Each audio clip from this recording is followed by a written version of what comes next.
大家好，我係一個差人，有一個同學。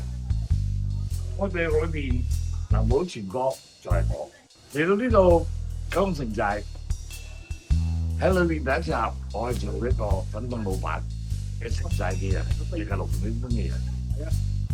但係亦都我想話俾大家聽，我係香港演員蘇嘉倫 Game Show，翻咗九龍城寨咁耐，尖山咀我去得多啦。但係九龍寨城公園咧，平時我真係好少嚟啦。講起九龍寨城公園，我相信大家會諗起三不管：香港政府唔敢管，英國政府想管，而中國政府就冇得管嘅，咁就成為三不管。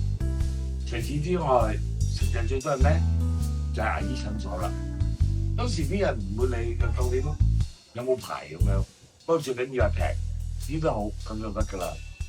其實城寨好似一個小香港咁，裏邊乜嘢都有，黃、賭、毒、鴉片煙、魚蛋杯、加工廠，樣樣有齊。城寨有城寨嘅規矩，我相信以前九龍城寨嘅故事，好多人都未必知道。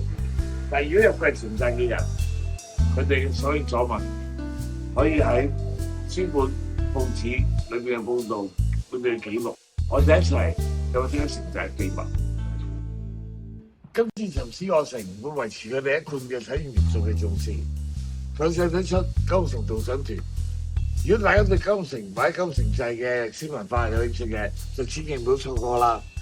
如果大家想知道我蘇嘉倫嘅繼續更多故事，大家不妨喺呢度留言啦，話我知 ，OK？